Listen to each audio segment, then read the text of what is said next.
Yeah, we ready to go live, y'all. Ladies and gentlemen, welcome to a TruthENTFilms.com presentation. We are aware, awoke, alive. We exist to bring you a fresh perspective on today's hot button issues. This is the Triple A Podcast with your hosts, Tia McCrary and Jamar B.V. Harris. Tia, ooh, girl. Yeah, listen, the male singer market is wide open, especially since we know R. Kelly ass ain't getting out for 30 years. And I saw he on Suicide Watch. I would be on Suicide Watch too if they gave a nigga 30. 30? Damn. That nigga like 55? He ain't never getting out. Well, anyway. The irony of the song, Jigga, Kelly, not guilty. The irony of that song, bro. That didn't age well, did it? That shit is crazy, dog. He said, I gave y'all 30 years, and they gave him 30 years. Ain't that some shit? Well, damn. Welcome to the Triple A Podcast. I am your co-host, Black V. That's my beautiful, amazing, strong Black queen, Tia. And we got our special guest in the building, Mr. Bendover, a.k.a. Pastor Bendover, a.k.a. Miguel, a.k.a. Jetfly himself, a.k.a. let them brothers and sisters see that shirt that you're wearing right there. See the merch. Deep Throat Conversations. One half of the host with Deep Throat Conversations out there looking clean, if I do say so myself. I'm Black V. We got, as usual, D80 in the background, doing what he do best, working everything with his hands behind the scenes. And it's been a while. Tia. Yeah. I was so tempted while you was doing all your stuff. It was a picture of Greg on ESPN. They were talking about how he went from a first round pick as a tackle from Alabama to locked up down there in Mexico. Doing time. Right. And they had a little piece in there talking about the love of his life just left him hanging. I was like, ooh. I don't know who love is. Last fucked up, you left him hanging, y'all. That ain't my ass. T, I'm gonna need you to not deny the love of the man that was your man. Your man's. You're gonna have people believe in that bullshit, and people gonna be hitting you up and asking you questions. Right. You're gonna be on TMZ next week. Anyways, Mr. Bendover has been here before, so he's no stranger to being on the show. But so I'm gonna include him in this when we go over what's new with you in your world. So I'm gonna let, as usual, let it be a gentleman and let the beautiful queen go first, Tia. Well, a friend of mine had his other hip replaced, so he's in recovery now. He hurt himself on his job years ago. He has all kind of nails and bolts and stuff in his back, so he had to get one hip replaced, and now he got the other one replaced in recovery. So I've been trying to help him out, and I'm wishing him a fast and speedy recovery. I'm actually going to go try this Tuesday if I can. So, Derek, sweetheart, I love you so much, and I wish you would be extra speedy recovery. I'll drink to that. Okay.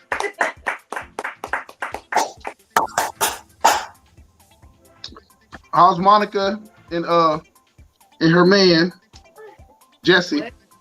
For once, they actually doing okay. They're not fighting like two roommates that hate each other. So they actually doing pretty good. Like I said, that comes with, they've been together 40 plus years. So that comes with being married for a long time. You get on each other's nerves, but the love is all there. It was kind of funny. I heard them arguing one day, and he was talking about how crazy her family is. And he said, motherfucker, you can't talk. At least I can admit my family is nuts. I just flew down the steps, y'all. I'm like, I don't need to hear all this. I flew down the steps, but they got love for each other. It's just, they've been together a long time, and that's usually what happens. You work your last damn nerve on your spouse, and you've been together 40 plus years. So, damn, 40 years? But they've been together 42 years soon. That's too long. We got to break up. Wait, why did you wash windows. He's been married like 50 plus years. He was like 70 something, 80 something. And he said he told his wife we should be able to renew spouses like we renew our licenses every 4 years. That's true. You should be in there going to registration. Like, do you want to keep this at thing change? And you should be able to go ahead and every 4 years you should be able to go get a divorce and only have to pay registration fee or something like that for getting a divorce. Like you can choose to stay together. You should be looking at your wife like, bitch, I can't wait till next year or something. Right. Hey, niggas be out here leasing wives. What? Take her ass right back. Take her ass right back. Like, drop her right off at her daddy house. Like, I ain't gonna be able to do it. How that happened before. Bringing other people in and shit. You know what I'm saying? It don't never work out. It very rarely does it work out. Whether it's ill or not, it don't work. Even if you just bringing somebody in just to be in the bedroom with you. I've heard scenarios where either spouse, and that's male or female, will be having a relationship independent of their spouse with the person they bring it into the sexual trench with. So it just makes it a mess to me. You're right. You know what I'm saying? It just does. I feel it. That shit comes into play, and fighting for the person's affection comes into play. I've heard of women having a relationship with the other woman independent of their husband. I've seen shit like that. Damn. I wish she would bring somebody else into the relationship and they ain't paying none of the bills. Hey, bro, niggas do that. Listen, that happens all the time. Because most likely, the nigga your old lady cheating on you with, he getting all the cookies out the cookie jar and ain't paying nothing, bro. That's how he ain't got to cut the grass. He ain't got to pay no bills. This nigga needs chores in the house. I can see him. Look, I come in and nigga him cut the grass, cook dinner and everything. And long as he play with my creative man on NBA 2K, he cool. Bro, hey, listen. He can at least bring the kids some McDonald's or something. Man, at least bring the kids some McDonald's, bro. Shit. Listen, man, bro, I'm gonna go up to like, bro, I'm gonna be out of town this weekend.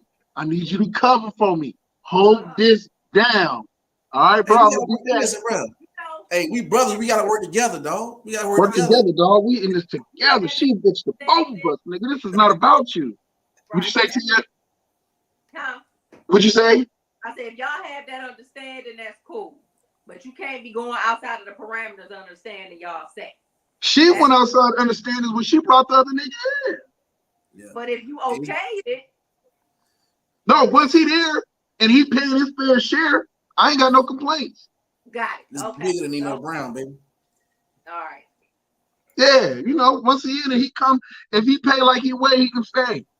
Okay. Oh wait, that bars, y'all, bars.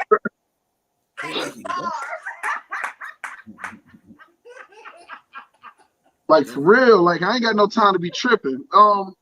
So Pastor Bendover, what's new in your world? I want you to tell everybody about how everything going, bro. What you working on? What's new? Shout out Jetfly. Shout out to Jetfly Clothing. I'm still waiting on my free merch. I know I gotta buy some shit, but I'm a nigga. I like expect free shit too. Niggas can give me like one sock free and I'll pay for the other sock. Hey man, the money don't jiggle, it folds. You hear me? Man, I got a couple things. I got a couple things going on. I worked out something. Somebody hit me up by the logo. I'm trying to see if he really what he say about. You know, people always call you with bullshit and shit like that. So hit me up with one of my logos, a little money thing going on. So I'm kind of just waiting. I'm optimistic about it, but I'm just whatever until you show me something. You get me? Mm-hmm. Dog, today I got my job. I got a 30-pound box of snow crabs. I seen that. Values $300. I paid $75 for it, bro. So we about to be a bit all night. You hear me? I got 3 boxes. I got 3 boxes of them bitches. And guess what? I found out some life hacks, bro. So I was trying to figure out. I said, okay, when I get my 12 pills of what they don't call them Viagra no more, it's called something with an S, sildenafil, some shit. I figured out if I take 100 milligram and cut it in 4, that's 25 milligrams, right? And so when I popped 100 milligram, I got the same effect as a 25 milligram when I cut it in 4. So now I can get more sex out of one pill. You feel me? So that's where I'm at with that. That's where I'm at with that. Nigga, you over there stretching out your fucks? Well, you gotta stretch out the supply, bro, because the insurance be tripping. The insurance hit me up. They're like, "Hey, bro, you going through 12 pills in like a week? What's going on?" So I said, "Damn, I gotta figure this out." So I popped it. I got the same effect as when I cut it in 4 and took a corner. So I said, "Boom! Now I got 4 for 1 pill, 4 for 1." You hear me? So you saying the pill is already too potent? So you figured out you still got enough with just a fourth. A fourth, bro. I'm still there. I'm still going. Everything copacetic. So that's where I'm at in life right now. How you hear me, bro? Them pills is not crack. You cannot cut them and stretch the shit. Hey, you be in there listening to Master P Ghetto Dope. Why you in there cutting up? Maybe crack like this. Ghetto Dope. For real, bro. I mean, listen. God gave me the gift of discernment, bro. So I'm like, it's gotta be a way. You know what I'm saying? I prayed on it and figured it out, and happy wife, happy life. My brother over here, we gotta come up with a name for that. You over here slanging the harder ones and shit. Neat man for real. What you need, brother? You need 3 hours or you need 2 hours? No, you don't need all that. You don't need all that. Oh man.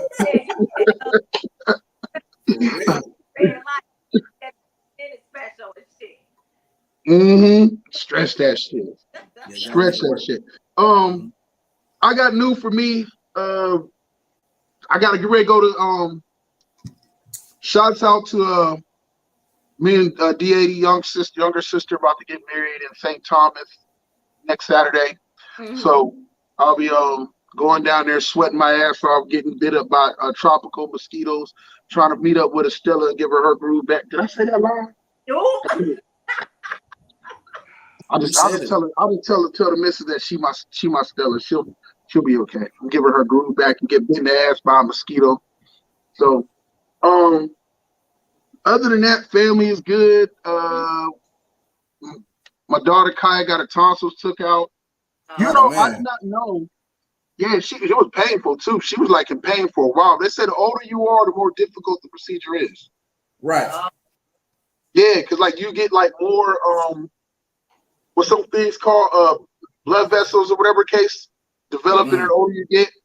And so yeah, man, it was like woo. It was not where the party was. Damn. She was in pain. I was like, oh. And then she, you know how women milk it, especially girls. They like the younger girls. They like to milk it. So she was milking it. And you get me, and could barely talk. I'm like, huh? What'd you say? But other than that, everybody's healthy. Everybody's alive. Shout out to my boy Nori. I just went to Chicago. I'm everywhere. I feel like again. Went to Chicago. Last weekend, I went to go see a play. It's called The Show That Goes Wrong. They got one American cast that does it, but the original cast that does it is a UK cast. And so they were actually in Chicago. I got to go check that out. Very dope show. I haven't been to a play in a while. I used to love going to plays. So me too. Yeah. So it was a pretty dope show. I'm trying to think what else is going on. Oh, since we've been on here, because I think it's been that long, Kiki and Miguel, they linked up. So they got probably like the most perverted, nasty, but off the hook, crazy podcast for them together. So Kiki, hey, cuz, wait a minute, cuz. Don't be spreading my business like that, cuz. Listen, Kiki and him, their show is raw. Their show is raw. And not only that, Pastor Bendover like taking over TikTok, and he just crazy with his following. What up? Shout out to my sister Karen. What up, Karen? So I'm trying to think what else is new. Other than that, I'm here, I'm alive, and y'all ready for a show. It's been a while. T has been working, getting all that money. Yes, I have. Doubles damn near every weekend. And how was the trip to Mexico? You made it back safe. Looks good. Okay, let's go ahead and start the news. Yeah, The news. News. Oh, girl, my voice been getting better. You see, I'm gonna take lead in service this Sunday with Pastor Bendover. I'm singing lead on one of the first songs. Hey, listen, bro. If bad as Marion them niggas sound, anybody can be an R&B singer right now. Bro, anybody can. I'm like, oh damn, I sing this song better than him. It was bad. Wait. Who was worse, Ray J or Marion? Both them niggas was worse, niggas. Horrible. Oh man, I was all off key and shit. that shit was crazy. If I had one wish, but we always knew Ray J could barely sing back then. That's what I said. He never really had a voice to me anyway. I thought he was singing. Hey, wait a minute, it was hot, wasn't it? Wait a minute. He wasn't really singing. He was like, wait a minute. You working all day, fuck all night. I want to fuck. Only remember like Lil Kim part. That's it. Wait a minute. Ain't that Brandy's brother? I'm talking about. Listen, that nigga Omarion was so bad. He said, "Hey, let me eat this watermelon or some shit." I'm like, that nigga was so bad. Yeah, what was that about? What was the watermelon about? Like, I don't even like watermelon, and that was like nasty anyway. Nigga, what, man? Hey, give me your black card. Give me your black card, man. You can have it. You can have it. Watermelon. You can have it. I now affiliate myself as Jewish. I'm trying to get their reparations. I know I'm owed some shit or something. They got it before we got it, so I'm Jewish now. So shit, I'm gonna get paid one way or the other. Like cantaloupe. Like cantaloupe. But anyways, jumping into the news. So wait, oh shit, wrong button. All right, so before we jump into some shit that was really, really popping and people was upset about because we had a lot of shit happen, let's talk about, I don't know if any of y'all heard of Senate Bill 3. They just passed in Texas. Okay, what is that about? Explain to everybody. Okay. Part of Senate Bill 3 is that you are no longer required to teach children about the I Have a Dream speech. Or you also, now you do not refer to slavery, you don't refer to it as slavery anymore. It's called involuntary, not removement, it's involuntary, some bullshit. I just had it. They try to make it sound like migration, I guess, so to speak. Yeah, involuntary movement or some involuntary movement. Okay. Yeah. So instead of saying you kidnap motherfuckers, enslaved them, we're gonna call it involuntary movement. Right. And you can no longer teach children in school in Texas that the Ku Klux Klan is morally wrong. Wow. I'm so glad I don't live in Texas. And for all you Cowboy fans that's gonna stay Cowboy fans through all this shit, y'all can eat a big fat here. Say it. Dick. Here we go. Dick. So before we leave off of that, did anybody have anything you want to express their opinions about Texas and this new law? Well, the bill they passed? I do. No. Go ahead, Miguel. Listen, but I'm gonna say an answer, but don't get mad. Listen, they've been telling us they don't fuck with us for a long time. Yeah. So my thing is this: people keep getting mad over shit and still want to fit in with motherfuckers and shit. So it's like, bro, I'm to the point. I don't get mad at that shit no more because I know what they're about and what they're trying to do. Anyways, it's like we so focused on trying to change laws and do things. Dog, how about this? How about we all just get up and just leave and go to Africa and shit or something? Go to a whole other motherfucking continent where they ain't at and shit like that. You know what I'm saying? Because they in Africa too. But I'm just saying that. But there's places somewhere we can just go and just dip and be somewhere. But I feel like we be so focused on trying to fit in and trying to change history, which is never going to change. It's been some progress, but it's never going to fully change because they're not going to allow it to change. Right. You're right. You know what I'm saying? Because at the end of the day, they're gonna let you know this is your place over here, and this is where we at. You know what I'm saying? So you have to figure out loopholes how to live in this world.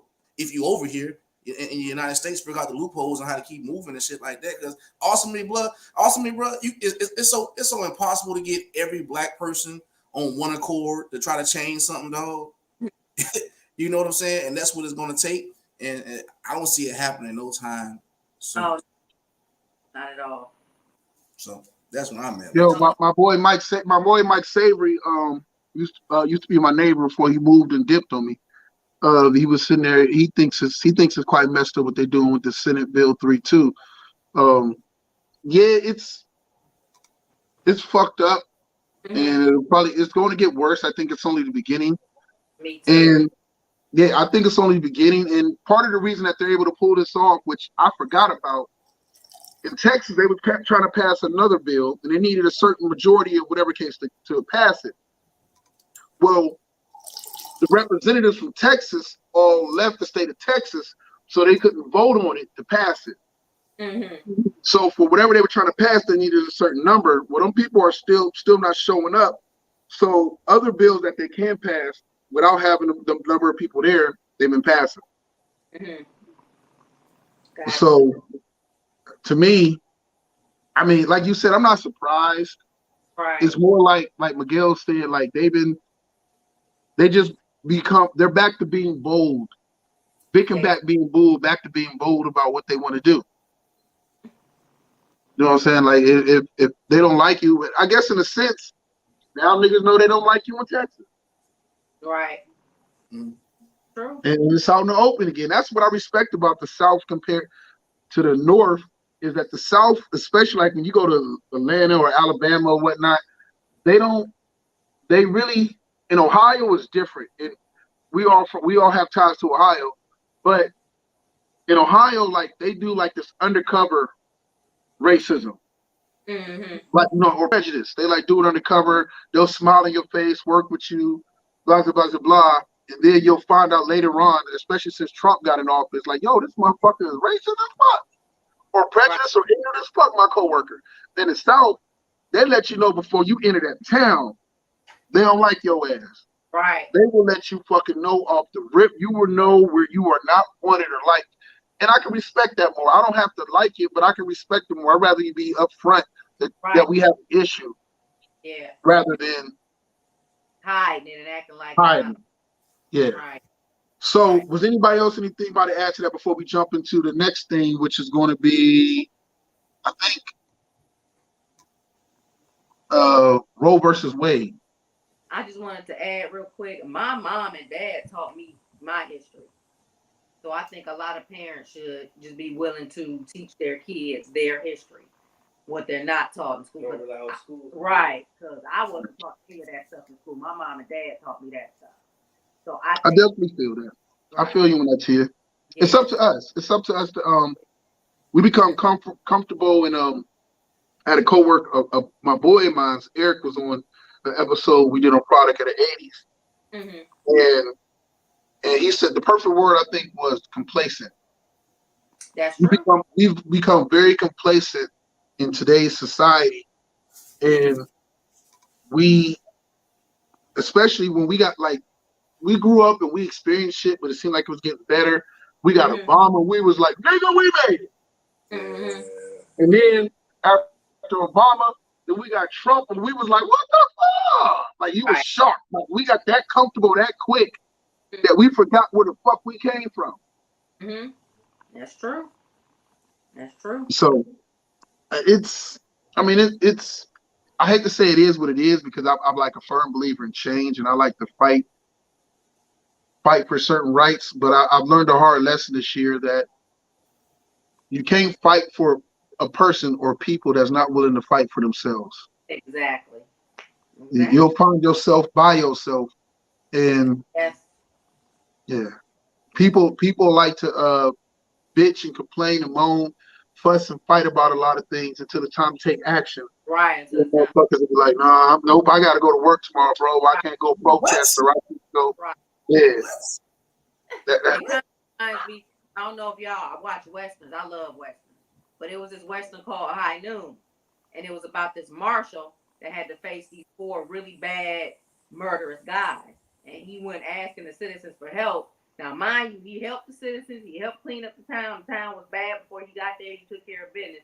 And when it came time for them to help, to get rid of that bad element, then nobody want to do it. So what he did, he ended up doing it on his own. And he had an unsuspecting ally in his fiance, because his fiance was a Quaker and she didn't believe in violence. But when she saw her soon-to-be husband was getting ready to get killed, she helped him out. And then they left town, and that was that. So, you know what I'm saying? Sometimes you do have to fight on your own. Yeah, you should. Yeah. It won't. I'm gonna always quote it. Kendrick said it best. I'm ready to die for this shit, but I'm willing to die for it because I'm willing to die. I'm one of the people that's willing to die for freedom of my people. But how many people are willing to die not only for the freedom of their people, but the freedom of their children or themselves? Right. You know what I'm saying? So that's what it comes down to. It's survival. It's survival for the now, or survival, or fighting and dying over the survival for tomorrow. And I think everybody's about now, the today, instead of worried about making the world or dying, fighting for making the world better for the kids tomorrow. Right. Okay. So let's jump on to Roe versus Wade in the news. Anybody want to tackle that part? Give their view, their opinion on that, with the Supreme Court basically throwing it back to the states, where the states now have the power to choose. Right. I don't like that some states have taken away certain exceptions, like incest, molestation, rape. Like a senator in Mississippi said that if a 12-year-old girl gets raped, she has to raise that baby with the rapist and form a family. I was like, what kind of fiction is that? It should be, don't get me wrong, I don't agree with it being used as a form of birth control when you have other options out here. I don't, because that can literally damage your insides. I get that. I get that part. But it has to be some exceptions somewhere. They're outlawing it totally. No exceptions, no nothing. And then here in Ohio, it has to be at 6 weeks, but that's when most women find out they are at 6 weeks. So by the time you try to go get one, it'll be too late. Then what? You know what I mean? I don't like it. I know it's kind of been in control. It was kind of in control with the state anyway, wasn't it? Before it was overturned, wasn't it up to the state? The states had more control, but normally federally, your right was kind of protected. Gotcha. Okay, now it's not. Now it's not. Right. What about you, Pastor Bendover? Wait. Are you answering this as Miguel, or are you answering this as Pastor Bendover? I'm answering that as me because, like, I'm not gonna be funny on this topic because I can be, but I'm lost in the whole thing because to me it just seems like it's more of a you have no rights. I'm in control. We're in control. You know what I'm saying? Because it's like for 1 minute y'all trying to do things to formulate some type of genocide, but then now you taking it back saying no, you can't do this. Like I'm lost in the whole thing because I thought abortions was one form of genocide, period, of population control. You know what I'm saying? So I'm just lost in it. I'm like I don't understand the purpose of it. What's the agenda? I'm trying to figure what's the agenda of it. You know what I'm saying? Only thing I can think of is like control, and we trying to show you have rights, but you don't have none. That's the only thing I can look at it because I don't understand the whole agenda of it. Like, what's the purpose of it? You know what I'm saying? Right. So I'm just kind of in limbo with the whole thing. I don't see what they're trying to accomplish out of doing that. You know what I'm saying? Right. Yeah.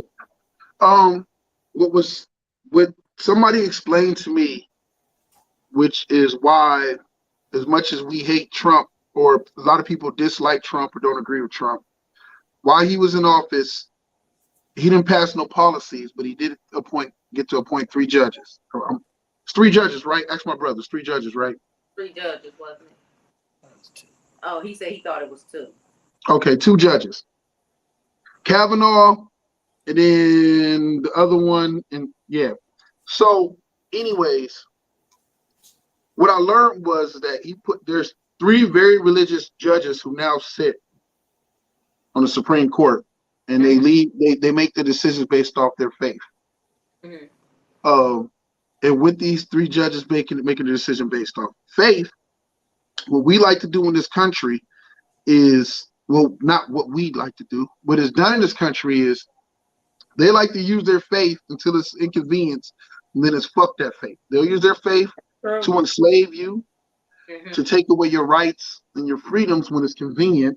Right. But at the same time, they will run around yelling that I'm all about, I've never seen people so much scream that they're all about protecting the rights to bear arm, the rights to this, all about protecting your rights and being able to stop the government, all this other stuff until it's a right that you have that they don't like, then they're like, fuck that right. Right, exactly. They don't care about your right. I'm going to tell you, I personally hate abortions. Personally. Don't agree with them.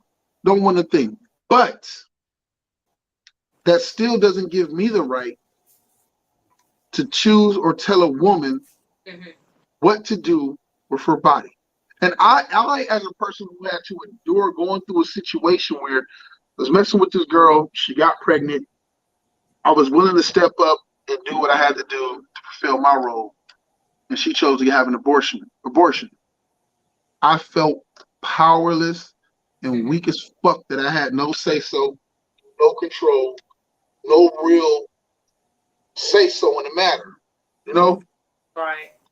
And so even with experiencing that and even being able to look at it now in life and still wonder what it would be like had she gone through it, and how my child would be and everything else, I still don't want to take away the right from a woman to choose. I don't have to agree with a right or freedom for it to make sense. I'm like Tia. I hate that people use it as birth control, but that's what they got to answer. And to the religious people out there, yo, it's not your fucking place to decide what sins they commit, they don't commit, and how they get judged upon it. Because at the end of the day, it still always comes down to God makes that decision. Yep, that's true. That abortion may be the thing that haunts them for the rest of their life, that makes them turn around and get their life together, and when they do have a child, become a better parent the second time around. We don't know. That's true. So it's my thought process, and like Mr. Nova said, is that we were taught for so long not so long, but for the last 10, 15 years, a lot of black people, a lot of black self-proclaimed scholars like, yo, it's a form of genocide. They use that to control the black population, da-da-da-da-da. And the white man just want to sit there and make sure, that we don't have all these black kids, and they want to kill all black babies, da-da-da-da-da. And then they come out and like, no, well, no, fuck that. We've been against it from whatever the case stuff. But maybe that falls more along the lines of that was a Democrat who came up with abortions and all the other stuff, and more of a Republican thing that they was never really for. So I have to find out more from Miguel when he passed me Mr. Bendover and actually get back to you on it, because there's conflicting thing, but I always thought there was some sort of conflict with it. And it's more of a right-leaning and left-leaning people, or a history behind it. As we get ready to wrap up news real quick, let me go to one more thing. Oh, real quick, we got to talk about the former idiot chief of staff, Trump. Did y'all hear about old girl's testimony when she said this motherfucker tried to choke the fucking Secret Service man? Yeah. I heard that shit. I wish I could have seen that shit. I wish I could have seen that shit. That would have been some funny shit. Like, this motherfucker that Mm-hmm. I was like, oh shit, he just snapped. You get motherfucker with money and you give him power? Shit. Bro, don't let me be the president. I promise you. Bro. I'm gonna be sitting there speaking, and they gonna be like, sir, there's too many of them. They can't get there. You wanted to take the metal detector? Hell no, I don't let them niggas in. Somebody out there I owe some money to. Fuck all that. Add more metal detectors. No, I'm gonna be a fool. Like, nah, I'm cheating because that's what a president's supposed to do. So my girl should just know she better hope I'll never become president, because I'm the president. The president deserves some side ass. Running this damn country, I deserve to get some. JFK got Marilyn Monroe. Oh my God. Where was I at?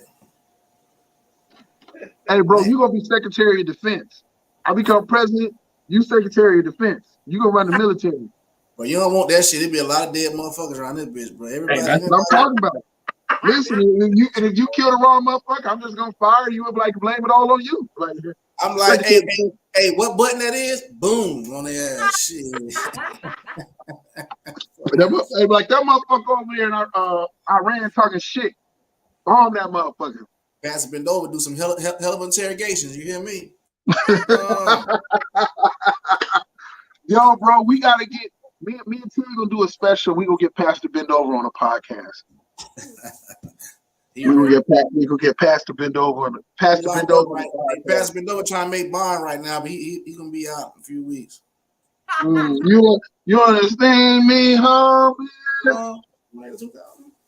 All right, so Tia, you got anything in news before we jump over to sports? We can go into sports. So, what is new in the boxing world? We can't leave. Well, you know what? Besides all how lit it's been this year for Undisputed, I'm hoping that Better Biev and Biv will fight for Undisputed at 175. Which is what people are pushing for. So from what I've been hearing, Better Biev don't want to fight them. And it's like, y'all keep pushing for Spence Crawford. Y'all keep telling the black fighters y'all need to fight each other. Why these motherfuckers at 175 ain't got to do it? Why are they in here? Like, come on. And you see Tyson Fury is banned from the U.S. He tried to come to the U.S. and shit because he got tied with that monster. Really? He tried to come to the U.S. twice last week or sometime this week. They just no. They won't let him? Huh? They won't let him? No. It's been a big investigation going on for years. His brother is also banned. His brother Tommy was supposed to fight Jake Paul, which I'm not watching. But he's banned too. Well, it's more than that. They're banning you from coming to the U.S. It's more than that. They got something on it. It just hasn't been out there publicly what that something is. Yeah. That's costing money. Mm-hmm. I told you, why you think he retired all of a sudden? Everybody was pushing for him to fight Usyk for Undisputed. Yep. That's what they were saying. Yeah, some real fucked up. Because Daniel Kinahan, he's murdered like 18. They said the reason America got involved, Kinahan was an Irish guy. A lot of his drug business is based in Europe. But the reason, allegedly, this is allegedly now, y'all. The reason they say America got involved is because they sent 2 agents over there to investigate him, and them agents have not heard from them. They're presumed dead, allegedly. So that's what Allegedly. having that shit. So yeah, it's been a mess when it comes to that. But these pound for pound lists been horrible.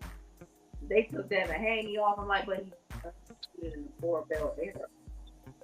I want to say maybe the only lightweight. I could be wrong about that. And this era, that I'm like, what are y'all in the 4-belt era? And y'all gonna do that? Y'all don't put him on no pound for pound list. Yeah, they didn't That put. boy's a beast. That's man. what I'm saying. They put Carlo on the list. He just came undefeated. Come on now.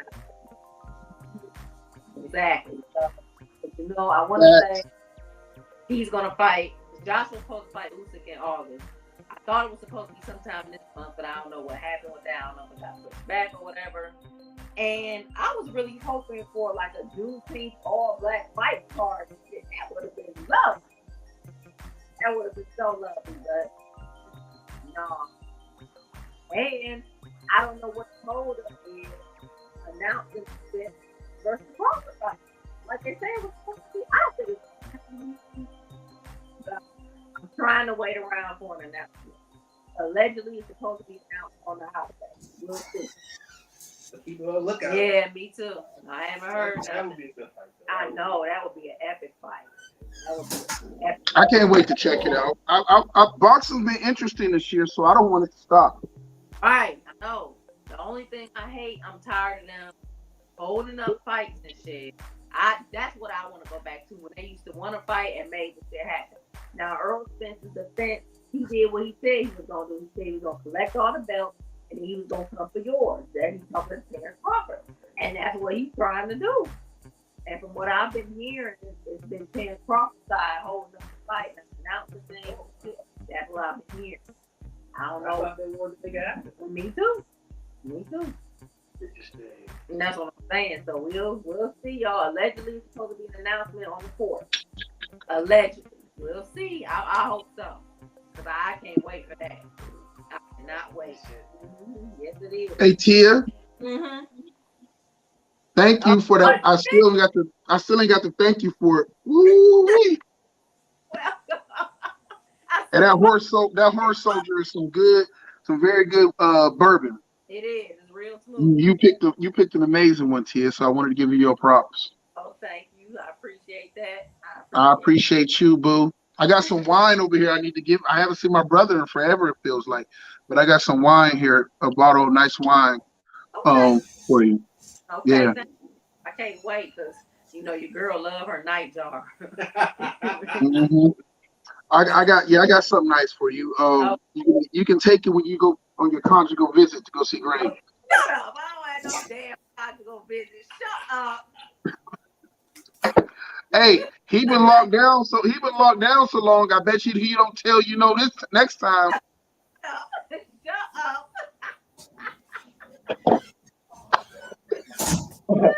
up.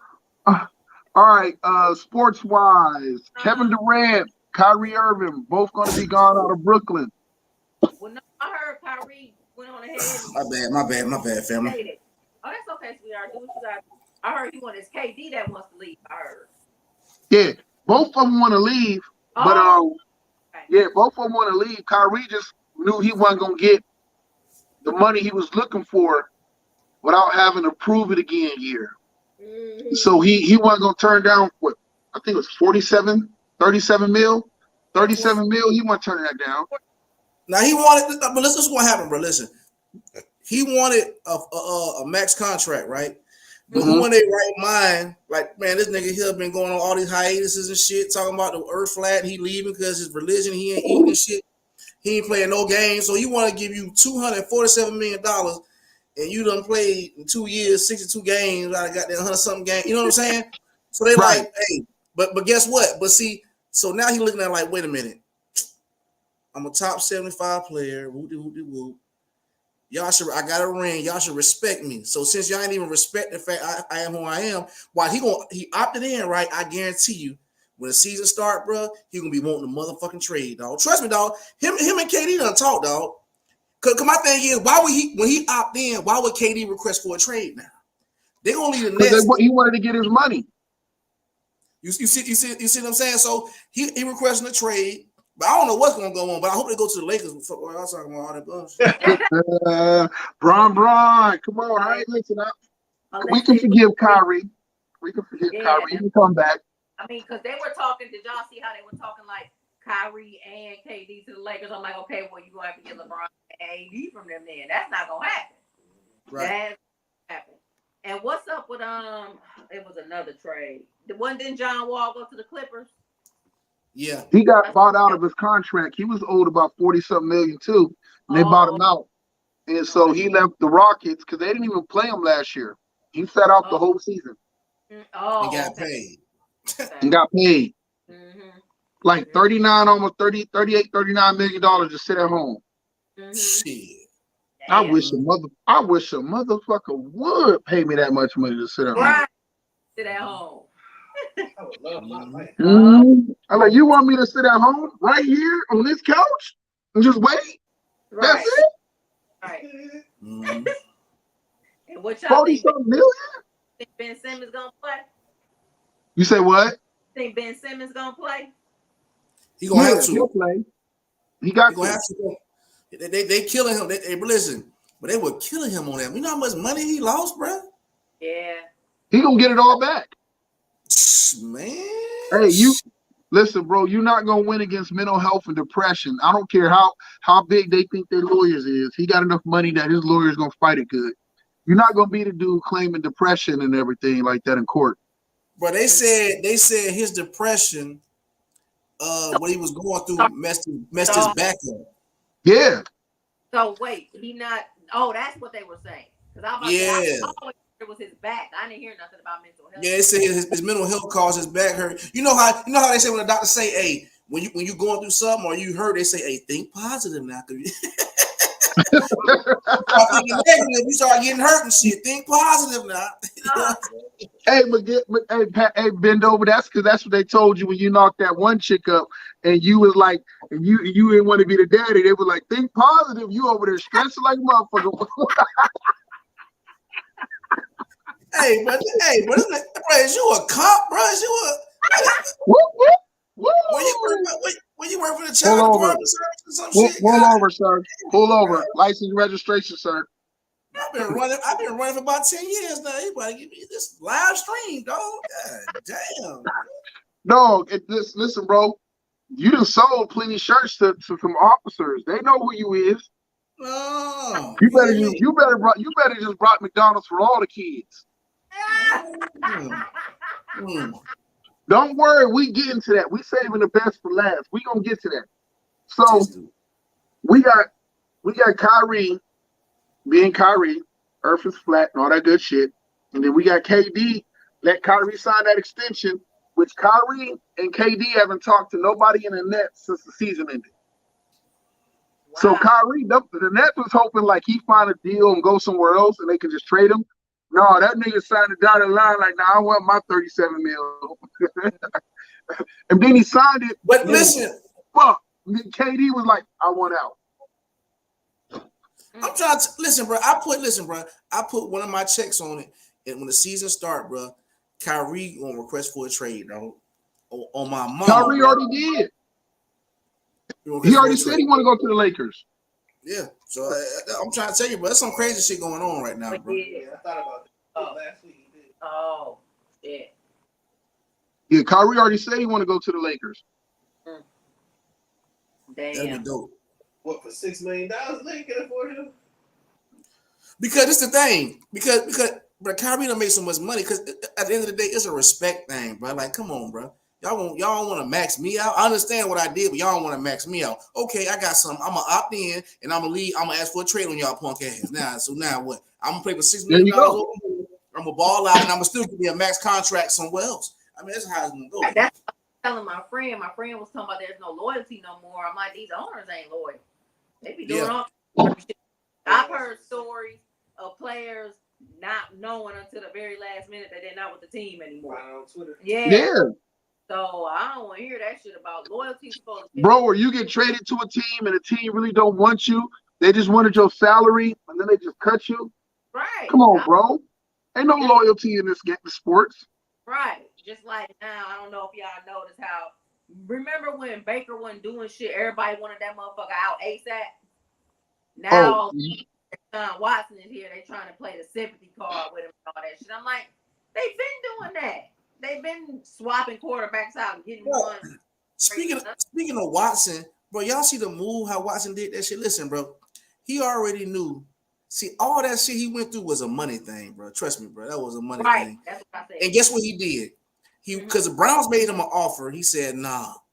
Waited, went back. They made him an offer he couldn't refuse because he knew he gonna need about half that goddamn money to pay all the motherfucking girls back, bro. Trust me, bro. This motherfucker got, dog, pretty much his whole contract guaranteed, dog. I've never heard of shit like that, bro. Right, me neither. Trust me, dog. All that money he got, everything settled out of court. I'm gonna pay all these motherfuckers his money, and I'm gonna get back. I'm gonna get a couple games, and I'm gonna get back on the field again, bro. Come on, bro. All that shit was about bread, bro. And then the thing about I like about it, then none of those sex scandals, all that bullshit didn't come up until he said he ain't want to play for Houston. Think about that, bro. He said it. The minute he said he want to be in Houston no more, Houston, like, I got something for your ass. And I was telling people that Bob McNair and the lawyer representing those women live next door to each other. That's collusion. But guess what, though? I'm gonna say this though. I'm gonna be real with you. Now, it's too many of them for nothing not to happen. I will say that. Oh, but yeah. I will say this, but guess what? When you do, it's like this, bro. Me and you cool, right? You know all my dirt on me. But when we friends, I ain't gonna say nothing. We cool. But when you turn your back on me, dog, you know how that shit go. You know what I'm saying? So that's why the left hand should never know what the right hand doing. Trust me, bro. They knew what he was already doing, but since you rocking with us, you good, you win the games. Hey, I ain't gonna say nothing. But as soon as your punk ass want to leave, hey, all that shit coming out now, dog. So And that's fair how game. with me. I think it was just a money grab for them because they came up with this whole agenda, the little liaison. But he was an employee of the Texans, and they tried to push that. Was he working independent or was he an employee of the Texans? He was a motherfucking employee of the Texans. Don't be trying to make it look like him and Watson was in cahoots to do whatever he's accused of against them women. Stop. I don't want to hear that bullshit. He was an employee. Don't be trying to push no shit. The man, 2 grand jury said no. Wasn't no evidence or nothing. The end. It was a money grab. Fuck off. It's over. As soon as he start winning games for the Browns, all this shit is gonna go out the motherfucking window. I got a question. How many? I mean, funny. How many black women was it? I don't even know. They never revealed the identity of none of them. I haven't seen them. No, my thing is this: if I'm paying all that money, I want all their faces on across the board. You know what I'm saying? Right. I haven't seen none. Not gonna Me lie. neither. That's crazy. I haven't seen none of them. Right. And plus, I stand by McNair's father. Ooh, I hated that. Talking about you can't let the inmates run the prison. Fuck you. In hell where y'all. Damn. I couldn't stand. When I say I hated that man, everybody hate is a strong word. I hate that motherfucker. I'm not about to sit up here and lie. I'm not about to say I strongly dislike you. No, I hate you. I don't fuck with you. Right. And little thing that you motherfucking do. You little stupid ass. I don't fuck with you. That part. All right, so shouts out to the Golden State Warriors, NBA champions. Steph Curry finally won an MVP in the championship. I'm not gonna hate on the Warriors. I think that they're dope. They're a dope team. I felt that the team was built the right way. There's no reason to hate on the Warriors. I just used to hate when they played the Cavs because I was always rooting for the Cavs. Other than that, once they stopped playing the Cavs, I was rooting for the Warriors. I'm like, I hope these motherfuckers win. But listen, we gotta admit, was that the boringest finals you ever seen? Bro, that was the most boring elimination game. That was the final championship game. That shit look like exhibition game, like before the season started. That shit was so boring, bro. Is that Golden State fault or is that just the Celtics with that lackluster? I mean, bro, like it was just boring. Like only series I liked watching was when Golden State played the Memphis Grizzlies, bro. That was a good one. Until Jaw got hurt. Jaw got hurt. But at the end of the day, even watching Golden State beat them, I mean, it was just boring. It was no excitement, bro. It was no like no key points you can bring back. Hey, remember when this happened? It was just like basketball, like a pickup game. That shit was boring. Yeah, bro. The playoffs and the championship is boring if LeBron ain't in it. What? You hear me? Here's my thing about that. I don't like how certain members of the media was trying to discredit Golden State. However, when it was the Cavs and LeBron was winning, y'all did all kind of shit to discredit him. And I said, wait until it's your favorite team. Wait until it's your favorite player. You're going to feel the same way I was feeling at that time. And sure enough, I had to hit some people up. I said, don't feel too motherfucking good, dude. Okay, I see your point. I said, I guess the fuck you do. Right. I said, I love how Karma pays her motherfucking dues and collects her debts. Now you a little more understanding what I was saying. I was not hating on them. I'm just saying, don't listen. When it's your favorite team, your favorite fighter, it shouldn't take nothing like that for you to see the light. I don't like it, period. If they deserve credit, give it to them. What I just say, I'm using the word hate. I hate the Steelers. I'm a Cleveland born and fucking bred. I'm not going to rob them of their accomplishments just because I don't want to say it. I mean, saying it make me want to vomit bag real quick just to have to say it. I can admit that much. But I'm not going to take that away from them and discredit them just because I hate them. You know what I mean? I hate the Yankees. But I'm not going to rob fuck the Yankees. I don't got a baseball team right now because I refuse to call them niggas the Guardians. Yeah.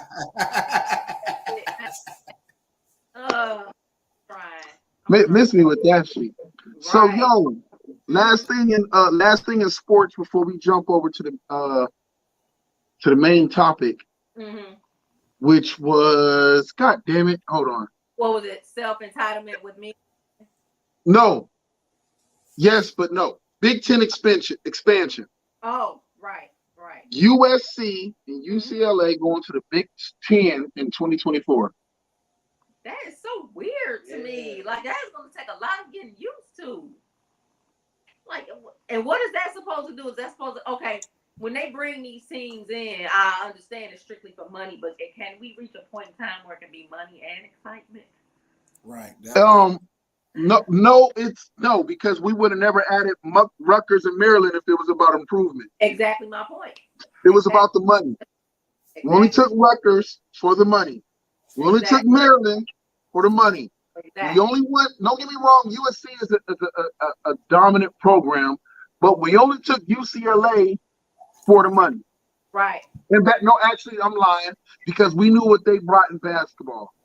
Because if you look at it from a basketball standpoint, UCLA gets to play now against motherfucking Illinois and fucking Indiana and other like old school like top tier basketball programs in the Big Ten.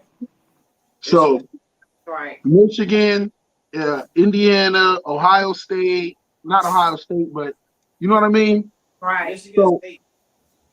What'd he say? Michigan State. Yeah, Michigan State. Those are historically great college programs in basketball as well. Right. So right. it in a sense, and plus, and if we go for that, yes, adding them makes more sense than adding Rutgers and Maryland. Right. But now, if you look at it, my dad looked at each other. We was like, well, what the fuck is that gonna do? My father was like, exactly. Everybody. 2 extra wins. Right. Yeah, but if you look at it, Big Ten now controls 2 of the biggest markets in television: New York and Los Angeles. Okay. Damn, I know that. That's a very, very, very big thing to have. Where those are the two biggest markets. Right. That's true. So it was about the money. I mean, look, they still so history and shit. They bring in some money. No matter how bad they are. I mean that shit always been like that. That's just like when you get these the beginning of the season, when you get fucking the Florida Gators playing Hawaii and Hawaii paying them motherfucking $500,000 damn dollars just to play them on national TV type goofy shit. So that shit been going on for years. So look, bro, they'd have paid me $5 million. I'd have showed up on the goddamn field by myself. Thank you. Thank you. Hey, no equipment and shit. No equipment. Right. Let's fucking go there. Oh man. But Tia, you at quarterback. Miguel, you at wide receiver. I got center responsibilities. I'm hiking the ball and moving. Pastor been over at quarterback, bitch. What's wrong with you? Okay. That's Tia. Tia got quarterback. She got MVP. Ben Tia over. Okay. Pastor Ben Tia over. I'll be quarterback and you can be center right up under me. How's that? Ooh. Ooh, Tia, you so nasty. All right. So I know Mr. Bendover been waiting on it, and I know Tia got some crazy ass remarks to say. But before we jump into the main topic, was there something else you wanted to address, Tia? No, we can go ahead and jump right into it. We're gonna talk about motherfucking feeding some motherfucking body else's kids. Look at Pastor and Mr. Bendover. This nigga like to lost his shit when he seen that clip. He called me. He was so pissed off. This nigga got a ghost. That's what I'm about to say. What is that? His glow in the dark dildo. Listen, my LED lights got mad at that bullshit and fell over, bro. You saw that shit? That shit crazy. Bro. So Tia, you've seen the video, right? Yes, unfortunately. Okay. I know Mr. Bendover seen it. I seen it. Off rip, I knew this was gonna be fucked up and she was in the wrong because our whole intention was to expose this man. Cause she was like, everybody think he a good dad. I'm gonna expose him and show that he not a good dad.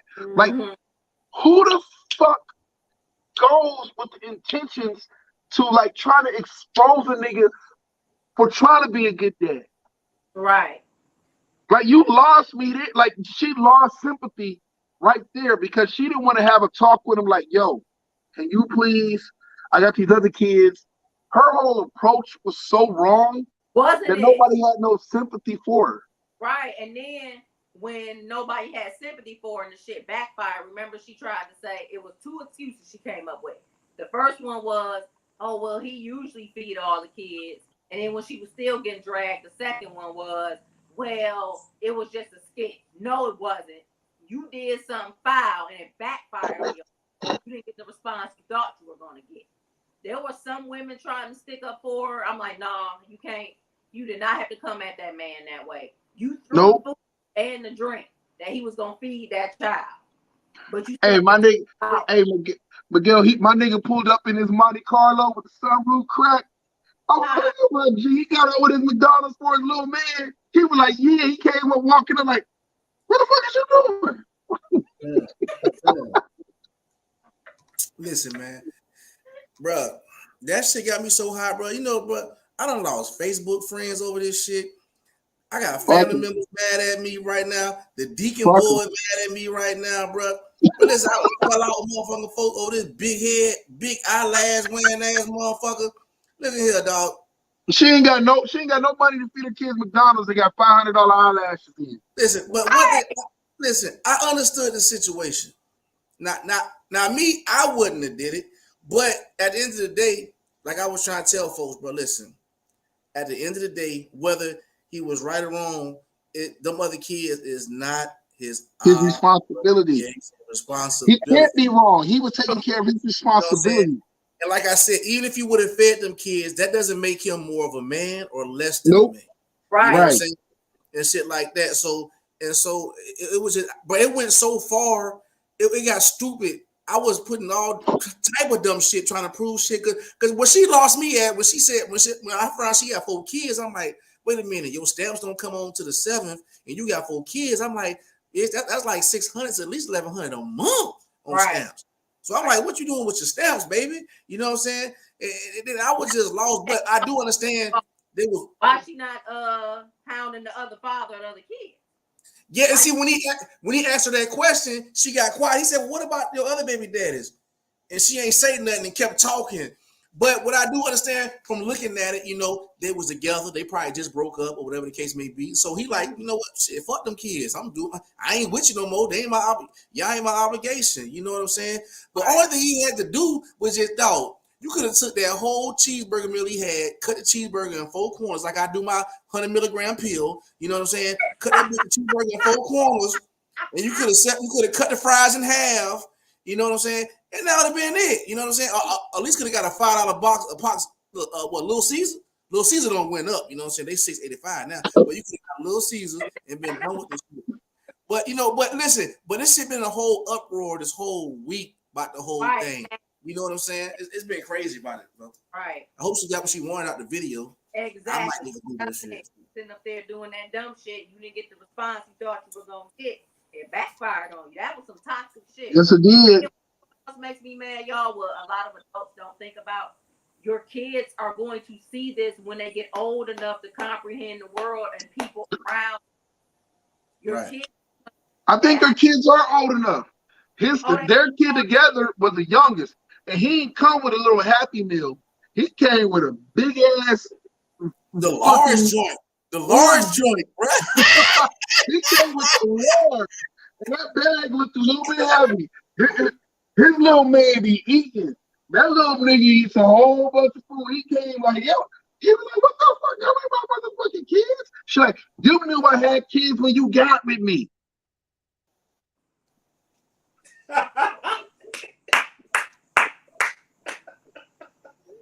That's crazy. So on Christmas time, all your baby daddies buy a gift for my son too. Thank you. There you go. But listen, I got to it with a close friend. I lost a close friend, you know what I'm saying? Sorry about that, bro. I'm sorry. I hope he does well in life, you know. But I had asked him, bro. I said, listen, he kept talking about it, man. Then he said something that kind of pissed me off. He was like, oh, now I see we got lame parents raising lame niggas. I guess he was talking to me. And so I asked him a question he couldn't answer. I said, okay, since you feel like, since Trick love the kids, I said, if them other two baby daddies paying child support, I said, nigga, take their child support and pay their child support for them then, since you love the kids so much. Oh, he ain't respond to that. You know what I'm saying? He ain't got nothing to say to it. Right. You want to take all responsibility, my nigga. You know what I'm saying? Like I lost all. I'm so hurt by this shit. I lost people I've been Facebooking with 10 years over a little uproar. You know what I'm saying? On some bullshit. But you know, mad because you agree with him. Mad because you don't agree with him. I don't listen. My thing was I wouldn't do what he did, but at the end of the day, I was trying to explain that those kids is not his responsibility. Right. You know what I'm saying? I would have bought the kids something. Listen, here's the truth of the matter, and tell me if I'm wrong. It was not his responsibility. Mm-hmm. It was, you can't clown him like he a badass dude for not doing it. Would it have been a nice gesture? Would it have been black men looking out for the overall betterment of the community, or looking out for some other kids in need and trying to be a better leader? Nice thing to do. Okay, cool. But that was not his responsibility, nor his duty. Right. You can't pin that on him. And her whole approach, you know the sad part about it, the way he interacted with her, had she approached him different, I don't doubt for 1 second, bend over said this, I don't doubt for 1 second, had she approached him different and not trying to expose him, she approached him different, like, yo, could you please, because I really don't have it for my other kids to eat and they feel away and stuff like that. And I know you boost that nigga's ego. You a super good dad and you take care of him and stuff like that. And my kids kind of miss when we dated and you used to take care of them and you're about the best thing they've gotten. You know what I'm saying? Closest thing they've gotten to a real type of their father. If either don't bring him or we set something, don't bring him to McDonald's or we set something up when he's with you, cool. Or could you just $5 pizza if you can? You don't have to. But if you here's, can. I agree with you, but correct me if I'm wrong, but didn't he try to, like, well, let me just have my son eat the food in the car away from the other kids? Yeah, well, bring him out. He said, well, bring him out. All right, and she still made a big thing out of it through that shit. Because she didn't want resolution. She wanted conflict with no resolution. Right. Conflict with no resolution. Can I ask you a question? I need to hear from a woman, right? From standpoint.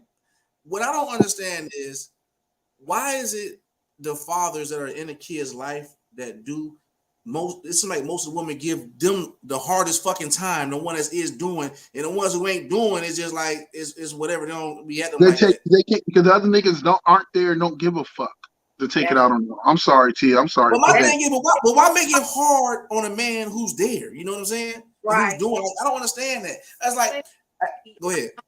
Women can be very spiteful. They can be very vindictive. We have a tendency to let our emotions boil over and we don't think logically behind it. I'm not saying that men don't behave that way too, but women can act a motherfucking fool when it comes to babies and baby daddies. I've seen it. Or it's because she's not fully over him and she still wants. That could be it too. That could be it too. That's true. Okay. I just didn't get like the whole exposing him. Like, you did nothing but expose your situation, who you are. Expose you, not him. You just showed the world how you are. You know how many little niggas wish they daddy showed up with some motherfucking McDonald's during the day? How many niggas wish their daddy was showing up all the time with some food for him? Speaking of that, let me tell y'all a story I read about years ago. Why did this bitch ass baby mama have the father of her child thrown in jail? Get this, y'all. Get this. Because he overpaid child support by like $2,500. Yes. She went behind his back and changed some of the stipulations to the custody agreement. He didn't know.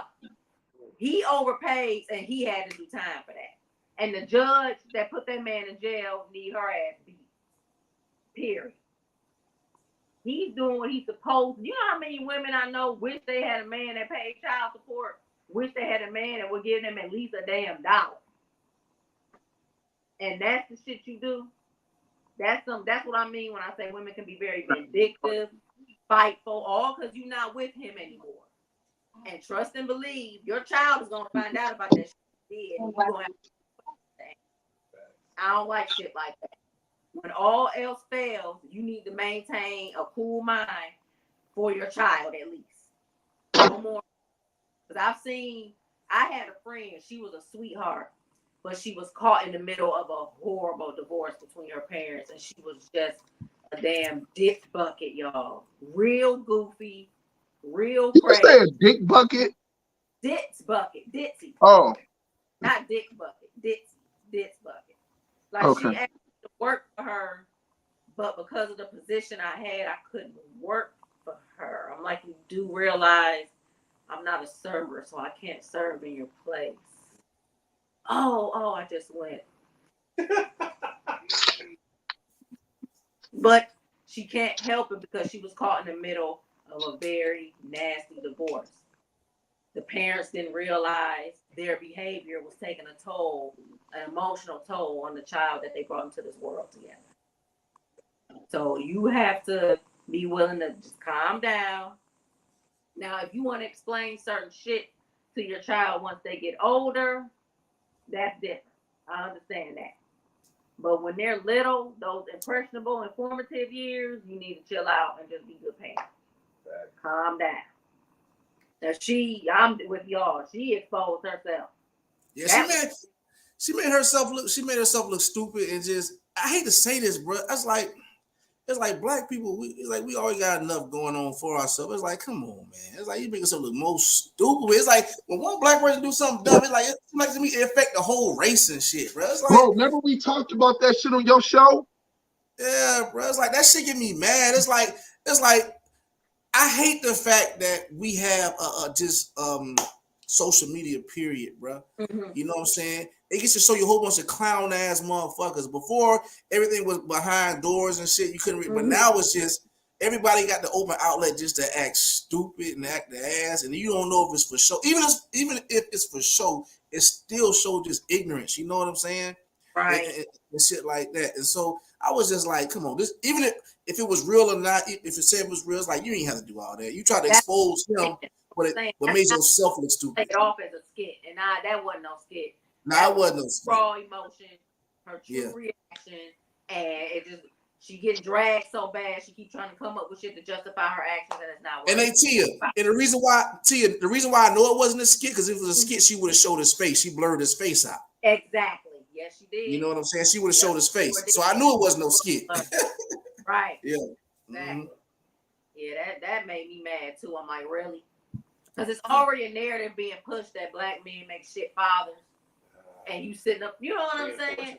Right. Don't expose no man doing what he's supposed to do. That's what I'm saying. That's my thing. It's too many fucked up. She had 3 other baby daddies or 2, how many other baby daddies she had. Right. But she had other niggas she could point to if that's what she was trying to do, to expose. Don't expose the one who's trying and making an effort and is always bringing his little man food and taking care of his seed. Right. You know how many other women that's out there that's fucked up that they baby daddies don't even bring their kids McDonald's? I know they baby daddies. So I know some baby daddies that don't be doing shit. Don't do shit. No phone call, no happy birthday, no visit, no nothing. Yeah. And then not to keep, I know we've been on a long time, but what I didn't get was out of everything that happened, right? Mm-hmm. Like her accountability and her being irresponsible. Say that key word you said again, bro, because we've been hitting on it on podcasts over and over her again. Accountability, right? Here we go. And her being irresponsible did not get brought up. You know what I'm saying? So at the end of the day, nobody didn't tell you to lay down with all these Negroes That's what I told somebody. And have kids with them. Listen, bro. One thing I can say about my wife, bro. I have 4 from my wife, bro. You know what I'm saying? She gonna do what she gotta do, and ain't gonna ask nobody for shit. And if she have to ask, then she gonna make something happen. You know what I'm saying? At the end of the day, you gotta make something happen. Dog, if you can't produce, I froze up. My bad. I froze up. If you can't produce, don't produce. You know what I'm saying? Mm-hmm. So it's like, okay, you made a mistake. That's fine. Now you made another one. Now you made another one. It's like, come on now. And another one. It's ridiculous. You get for 4, 5, 50, 11 showers, goddamn it. Mm-hmm. Exactly. That's what I said. Keep your goddamn legs closed. Right. Yeah, that's crazy. And I'm kind of that's crazy. Bro. Shit. I did not like that at all. I didn't like that at all. And if you tell them, Tia, protect your goddamn self. We all grown. Do what you do. We all grown. Fine, but if you accountability. Exactly. It lacks in our community so much. Me and Mr. Bendova have been talking accountability for like the freaking longest. I get in trouble on his podcast because I'm all about like, yo, as a man or a woman, you bring kids in this world. If the crazy part is, if you teach accountability at a young age to your kids, if it's taught to you at a young age as a parent, because what Miguel says some things we didn't agree all the way, but we agreed on to a certain point, was that if accountability is enforced and taught and preached and pushed, it makes you all have to think twice. Right. Miguel talked about a lot of different things he did while he was staying with his grandparents. Had he known, because he knew he was old enough to understand, like we still go through our moments, we're still mad at the world, our mom and our dad's situation is what it is. But had he known there was a chance his grandfather might have to do a little bit of time or pay a big ass fine that could make them broke or homeless or whatnot, if he got caught up in the system doing some fuck shit or whatever the case, no disrespect, but you know, young as fuck and out there in the streets and shit like that, but doing some crazy wild shit that it would affect them and could put them in jail, you tend to think twice about the people you love. We are old enough to comprehend that. We are old enough to comprehend. First of all, I was old enough to know if I did some shit that can get my mama locked in jail, bro, please lock me up in a whole different cell in a different state. Because this bitch gonna put a hit out on me. She gonna put a hit out on me. Like, it's no ifs, and buts, or maybes about it. Like, I was, as a kid growing up, I was more afraid of my mom. Me and my bro were more afraid of our parents than we was the police. Bro, like, we got ass whoopings for a lot of shit in our childhood. But I promise you, we got in trouble with the police. We're going to be outside begging the police, like, please don't go tell my mama, please, please, take me to jail. Just take me to jail. Don't tell him. I fear my mama. That's what's wrong with these kids. I promise you. And I know Miguel is a super dope. Bendo is a super dope dad. And he takes pride in being a good father and being there. And he's got a history behind it. But I'm not going to tell this man's history. But he's got a history and why, and some things he went through that makes him appreciate and value being their father. And the one thing we both can agree on is about, like, yo, like, I just want to be there, not being perfect, but to be there to give them the right game, to be there to make sure that they know that they can talk to me. I don't expect perfection out of my kids, but I'm gonna do my part. Right. I don't want my kids running around with this resentment, like my mama wasn't shit, my daddy wasn't shit. Like, I'm gonna be there. Your least excuse you have is the lack of me. Right. You know what I'm saying? Like, that shit hurts. Like, it's nothing more than as a kid. And Tia didn't go through it because I can guarantee you, Monica and Jesse was model citizens. But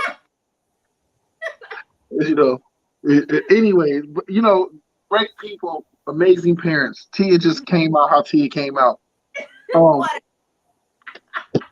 But anyways, So crazy though. when you come from that experience or you experience it as a child,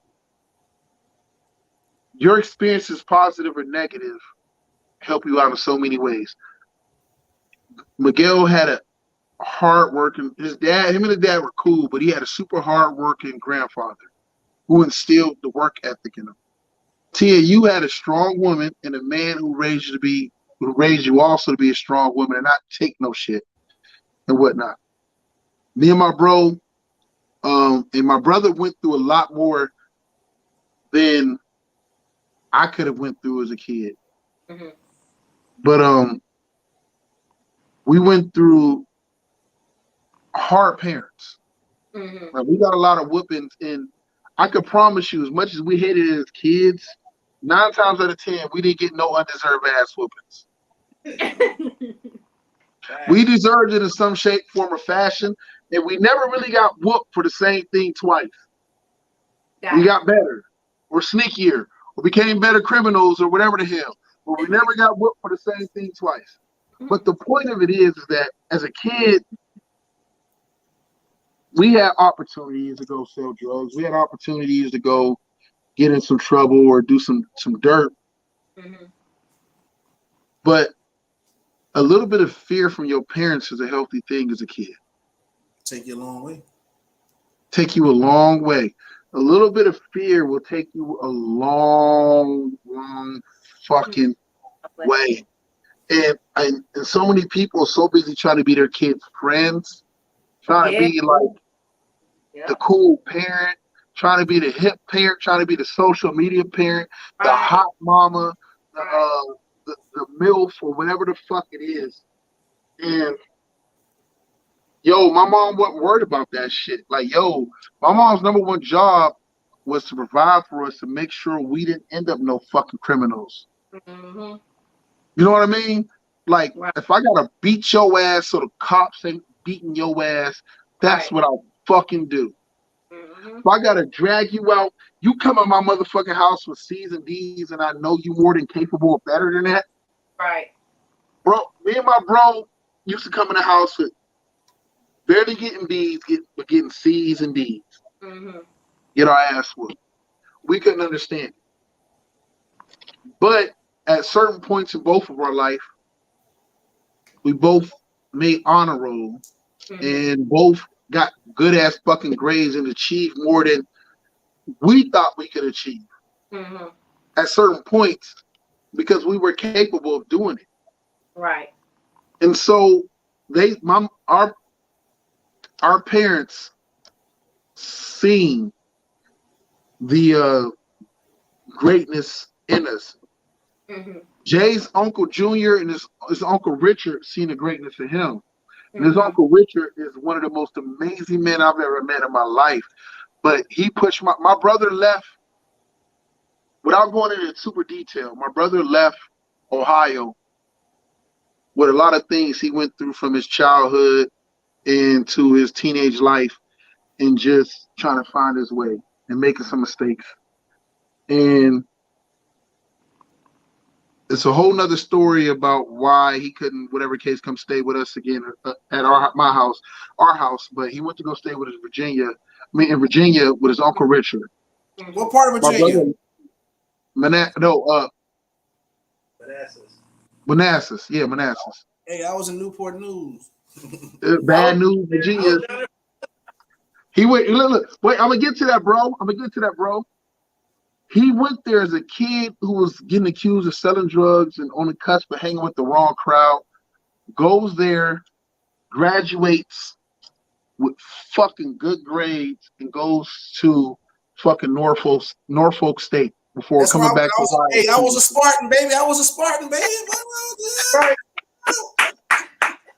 on a baseball team. What wrong? The point is that we knew enough, and enough love and belief was instilled in us at a young age. I can guarantee you, bend over. We spoke a lot of times. The one person who you haven't ever spoke down on You may have told situations, he may have been on your ass and been hard on you. The one person you never spoke down on is your grandfather. Nah. Like I've sat there and just let this man talk. And he's told his story. He's told his situation about his mother. He's told even his situation and how he reconciled or whatever case, and his dad played a certain part, but there's certain issues he got with his dad. But the one person he will not speak negative on, he worked like 2 or 3 jobs, wasn't it? Yeah. 2 or 3 jobs. Raised this man, and we get older, especially with having a family of our own, but we look back and like, yo, this dude was a grandpa raising you like you was his responsibility. Me and my brother with 6 other kids. Come on, bro. That's a fucking man. Mm-hmm. That's a man. And that's a man who's sitting there, whatever mistakes he may have made with raising his own kids, realized it, took account of fucking ability, and made sure his grandkids. I bet you he proud of fucking Miguel right now. And if he ain't here, I bet you he looking down, looking like this. What Denzel say on Training Day? My nigga. So salute, bro. Salute, because I know your struggle and you told me your story. So salute, Miguel, bro. Tia, amazing dad. Amazing dad. Yeah. A providing husband. Provides for his family. Yeah. He listen, the crazy part about it is, and I've been with this man, late night, shout out to Bucket Naked Podcast, late nights, True Entertainment Films, and AAA Productions, along with motherfucking Jet Fly Clothing. But we've been there. He's had the conversations, and he's told a story about him and his rocky relationship with his mom. But he still get up and go take his mom to her appointments. He still get up and try to be there for his mom, even though there's a lot of pain and hurt and a lot of things this man went through. Like, he still try to do the right things. His grandfather instilled in him to be a man above all else, to take care of those you're responsible for. So I salute you, King. Hey, You. hey, I'm gonna say this while you on there. I'm gonna say this right. You know, I had I know we off topic, but I always had this shit about my mom. I'm like, man, damn, I never had a relationship with my mom, and she's here. I'm down the block, and she just don't fuck with me. So I'm like, but I always had this thing about me. I used to be upset. And my grandfather said something. He said, let me tell you something. He said, whatever your mother didn't do, he said, me and your grandma did. And so, you know, I always try to take that in consideration. And I do. And I leave it alone from time to time. But, you know, from time to time I think about it. I'm like, damn, I got a fucking mama. She don't fuck with me. I'm like, what I do? But he said that to me before he died. He said, listen, on his deathbed, before he died 3:27 a.m., June 18th, 3 years ago. He said, whatever your mama didn't do, me and your grandma did. And so I just left it at that. Yes, it is. Man, listen, a king makes kings. Yes. A king makes kings. He raised a young king, bro, and you became an amazing king, and you chose to let your kingdom fly and be there. He just had is that your second oldest or your oldest? Who that? Just graduated. That's my first, bro. His oldest just graduated high school, about to be a college student. Where's she going to school again? FAMU. Yep. FAMU? Yep. She about to be a rattler? Yep. Got a full ride. Only thing I got to pay for is motherfucking food. You hear me? He got a whole bunch of oodles and noodles behind that curtain. Robert Noodles. Hey, listen, he got a bunch of top Robert behind that. Hey, I've been stocking up ever since she graduated. What the fuck you talking about? And he freezing one of them bags up with crab legs he got, and you gonna take this school with you. Yo, congratulations, King. I know what it feels like, man. My oldest daughter going into her sophomore year at Kent State, and she gets on my nerves, but I'm proud and thankful because she came home. She didn't come home pregnant. She came home on the dean's list. And sometimes we're blessed. Right. We're blessed by. We're blessed by. I got amazing young siblings. I have amazing kids. Fuck it, I do a podcast with amazing people. Me and Miguel met through, was it CL? Yeah. And that's my dude right there. Hell, I talked to him probably more than I talked to CL. Bro, you know what the crazy part about it is? When you was a senior, I think I was a freshman. Freshman. I ain't even know who this You man was. graduated 99, right? Yep. You graduated 99, right? Yep. Yeah, I was a freshman 99. You was a freshman with my sister Brittany. Yeah, I know Brittany. That's crazy, bro. Well, me and D80's sister Brittany. Let me correct myself. But I'm here, and sometimes amazing people bring other amazing people into your life. So shout out to CL, shout out to Pussy Talk, shout out to Queens with Attitude podcast, shout out to Tia, my amazing co-host. Shout out to my bro. Without my older bro, like pushing me, believing in me, keeping me on track, and knowing I could come up with a great idea, but keeping me into that great idea is the hard part. But he still pushes and fights for me. I wouldn't be here. And Miguel, I hope you understand when I say this the right way. But without that, I wouldn't get a chance to know you, because I wouldn't be doing podcasts without my brother. And we wouldn't get a chance to have a deep throat conversations or a Queens with Attitude or shout out Annie's podcast, because the name is skipping me. She gonna kick my ass. It's a Hard Knock Life. Hard Knock Life podcast, and product of the 80s, and so many Ball in the Dream, Walls of Jade, and so many other things. And so I'm blessed, and not to be all sentimental, because we're about to end this podcast. Before Tia, do you got it? You know what, Doris? I wanted to add something real quick. Go ahead. With the came that whole situation. When I tell people that I don't want kids, I get come down upon. Yet y'all sticking up for her?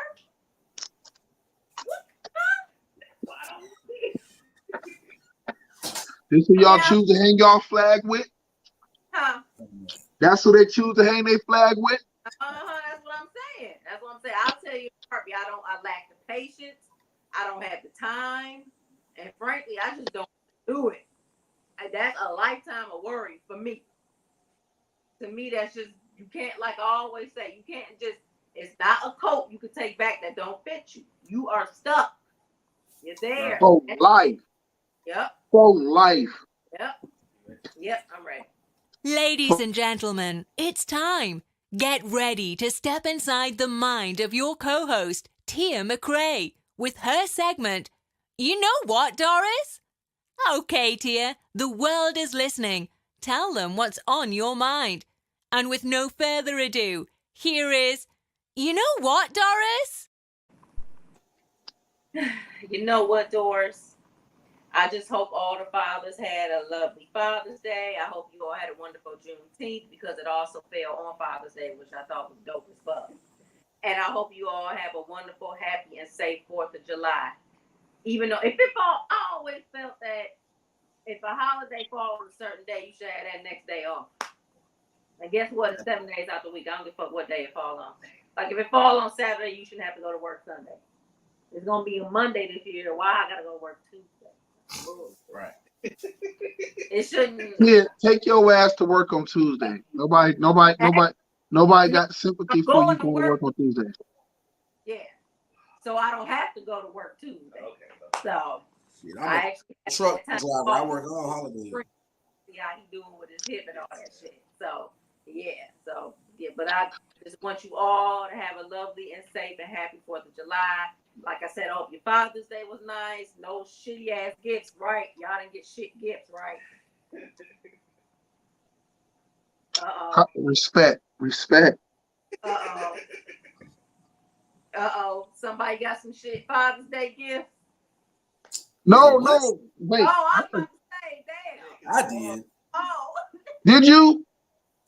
You know what? You know why I hate Father's Day? Because it's like, bruh, I don't know so many men who get good gifts, right? It's like this, right?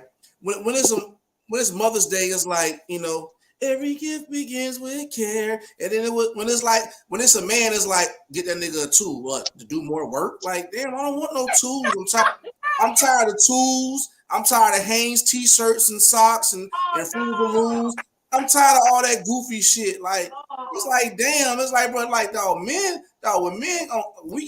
get gifts, bro, it be the dumbest goofy shit. But I be like. To me, I'm to the point, it's whatever, bro. I don't even read my cards no more. I hate to say it because it's just like, for real, bro. Now it ain't no note. It's just an X and an O, love you, whatever the fuck, and all that goofy shit. It's no, dog, when men gifts is no thought. I'm doing a petition right now because I'm hot about this shit.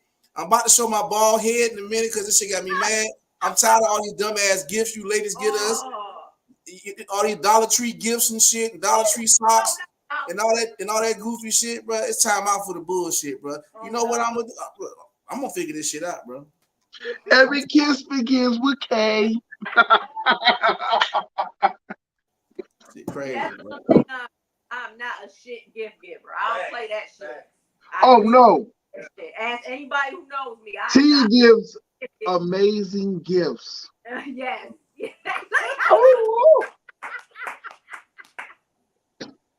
That shit crazy. Yo, That's true. You know what'd be crazy? And women's favorite line be, "Oh, I ain't had no money." I'm like, nigga, you had a whole year. You had a whole year to save up. Cut that shit out. Shit crazy, bro. Cut that shit out. Yeah. All right, so we about to jump into. Go ahead, D80. Okay, AAA listeners, it's time for Black V to present Don't Hashtag This. I repeat, don't hashtag this. And now your co-host, Black V. Don't hashtag this. Episode 74 is going to be don't hashtag feed all my kids. I know they didn't start that shit. Listen here, Bear. I only nutted up in you once, and we got one. Mm-hmm. That's mine. If I feed my little nigga, then my little nigga is good. Mm-hmm. The other little niggas you got, little nigglets you got running around said property that you get Section 8 for, or maybe not, because maybe hopefully I was a better person and fucked a chick who was super educated but still a hoe. But she got a good job in a decent crib, and she's not a hoe, or maybe she was still a hoe. Regardless, you and your multiple baby daddies is not my problem. And don't use the excuse that I knew you had multiple kids when I got you with you. When I got with you, I didn't meet you and your kids at the club. I met you. Right. Had you showed up with them little motherfuckers, I'd have said, hell nah. I met you. I got to know you. I only was fucking with you. If in the process, being a nigga, a good man, and trying to get more pussy, I drop off a Little Caesars pizza or a Happy Meal for all them other little nigglets you got. That was the benefits of I'm getting some pussy. That's just being a reality of it. Mm-hmm. And when we're done, doesn't mean them niggas is still my responsibility. Right. If I'm dating you, I take on you. I take on your kids. I'm man enough to own up and admit that. Mm-hmm. It comes with the territory. Whether they daddies are absent or not. I would tell you right now, I'm all in favor of taking, if you with a woman and you know she got kids and you get with her, I call him my father, not my stepfather, but my father, who technically I guess is my stepfather, raised me as one of his own. Mm-hmm.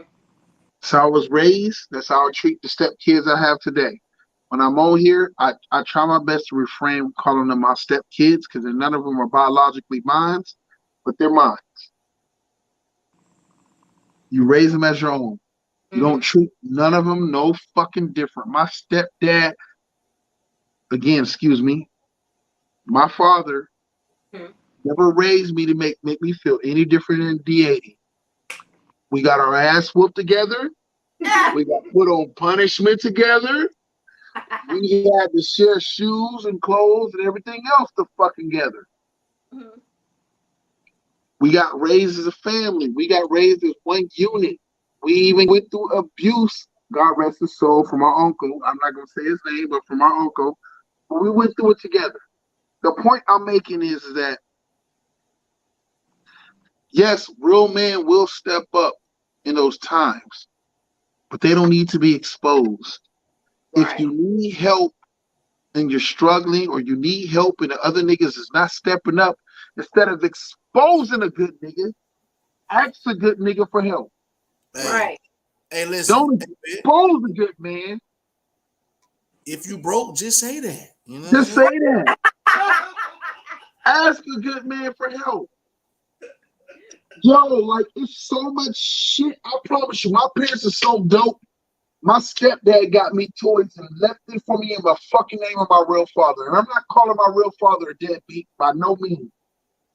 But my stepdad got toys or got shit my dad bought me. And my dad didn't want to sit there and put my bike together.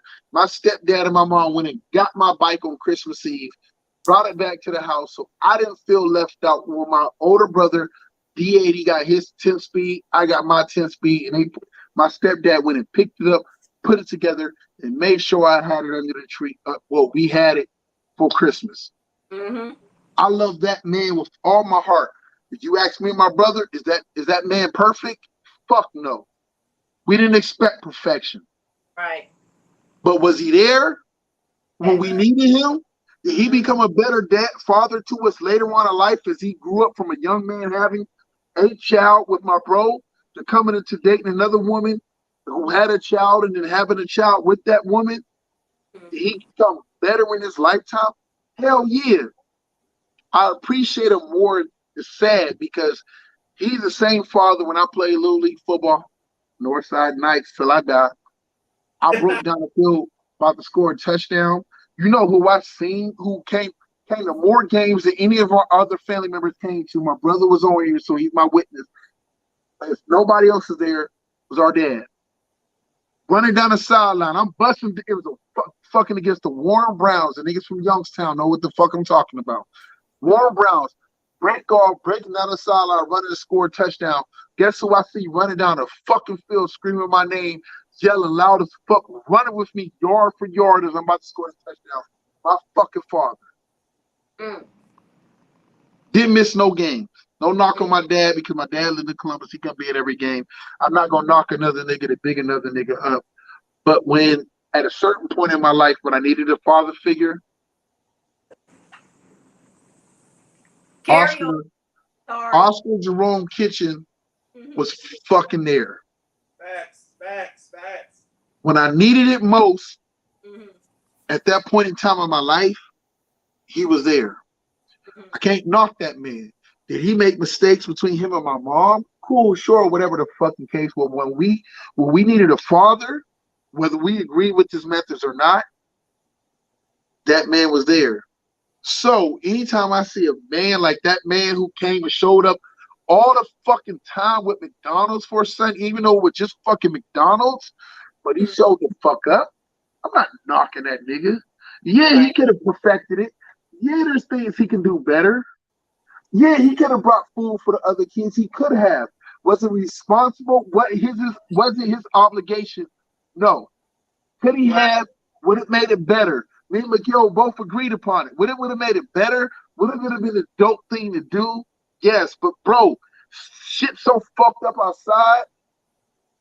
This nigga deserved props for at least taking care of his. Mm-hmm. Right. I mean, so when we end this episode with don't hashtag feed my kids. It's okay to need help as a black woman struggling and going through the system, the way our society and everything is set up. But you don't expose the good one. Right. You don't expose the one who's trying to be a good father, whose mother or father or both his parents raised him right. You don't expose that one. If you need help, put your pride to the side and say, yo, I'm struggling. Right. I'm doing the best I can, and these fuck niggas I fucked with before ain't there. If you're gonna bring food, can you please bring some for his siblings? Right. All you gotta do is ask. That's all she had to do. Use a different approach. And then you going on and on about your kids not being fed, but you took food from another kid's mouth and you threw the shit all over the place. You know why? I promise you this. If the other baby daddies ain't there, why shouldn't expose them? You wanna know why? Because you probably messing with some real ass hood niggas that'll fuck their ass up on sight. She tried the right one. Right. She wouldn't have tried no real ass in the streets ass nigga. Was she, Miguel? Yeah. Huh? She tried the one. She knew who she tried and who she didn't try. She'd have tried a nigga that didn't give a fuck. Some old street ass nigga. He'd have fucked her ass up and down that street. Bitch, put me on camera. What? We'd have never seen that footage. Right. She ain't tried none of them niggas. She should have had the footage sit there talk about, listen, my one son daddy bring him McDonald's every fucking day. He love his son. He there. When we was dating, this nigga not only dated me, he dated my kids. Brought food for my kids. Where the rest of you niggas at? Right. Nah, she want to expose the good one. Right. So fuck that. Don't hashtag feed my kids. Don't do that shit.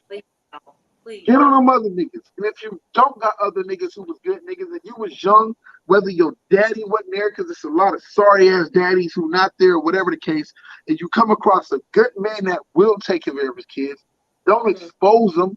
Help him, help you.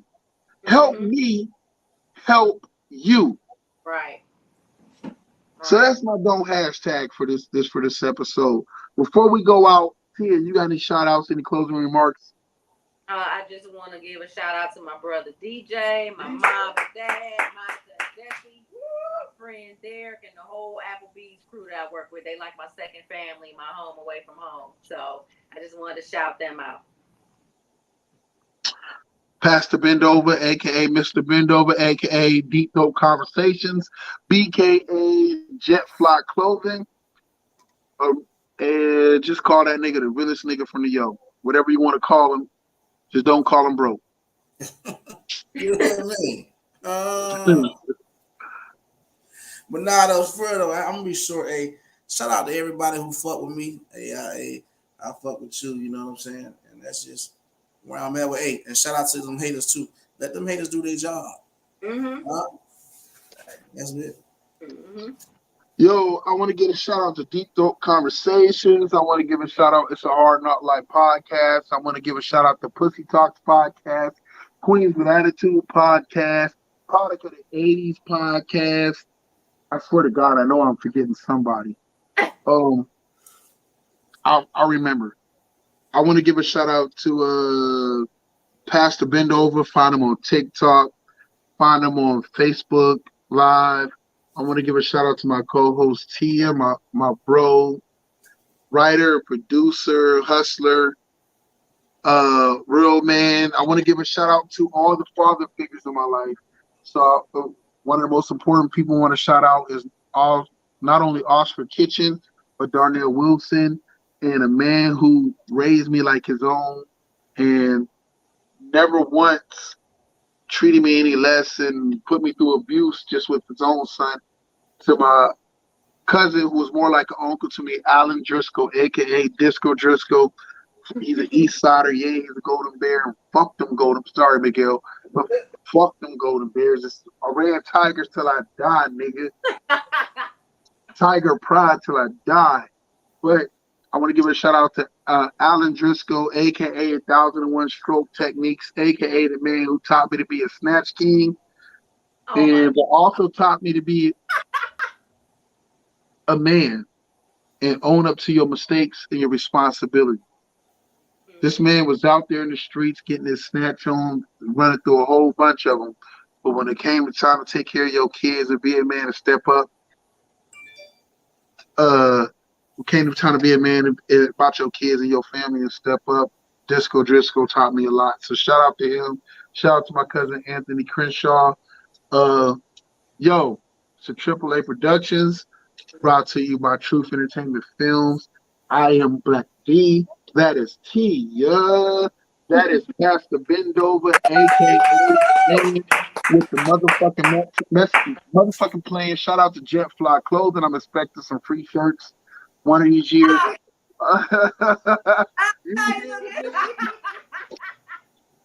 But no, I want to shout out him and the most important person that puts all this shit together. I feel like Arsenio Hall. Shout out to the man that pays the bills on a lot of this shit that we do, and who believes in all of us and who believes in me because I believe in y'all. Shout out to D80. God bless you and good night. Hey.